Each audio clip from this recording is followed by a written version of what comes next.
আসসালামু আলাইকুম। আমার দিনের বোনেরা, দিনের ভাইয়েরা ভালো আছেন তো?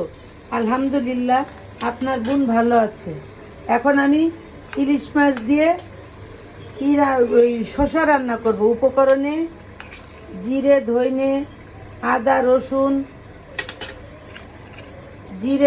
আদা রসুন বাটার পেস্ট, হলুদ, লবণ আর ঝালের গুঁড়ো। বিসমিল্লাহির রহমানির রহিম।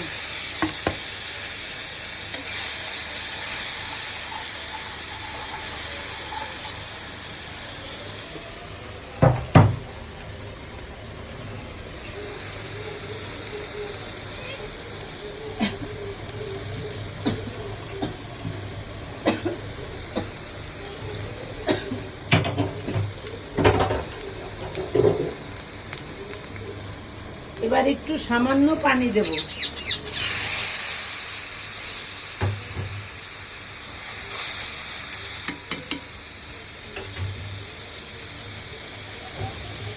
এবার শসাটা দিয়ে নেব। বিসমিল্লাহ।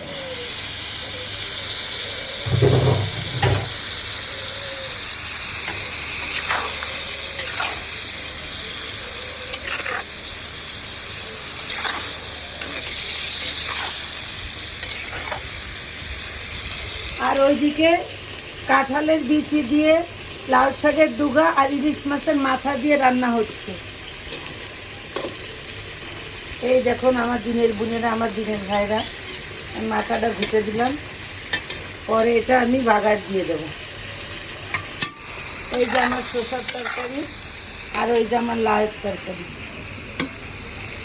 ভাজা ইলিশ দিয়ে। যদি ভালো লেগে থাকে, ভালোবেসে থাকেন, লাইক কমেন্ট শেয়ার অবশ্যই করবেন। আল্লাহ হাফেজ।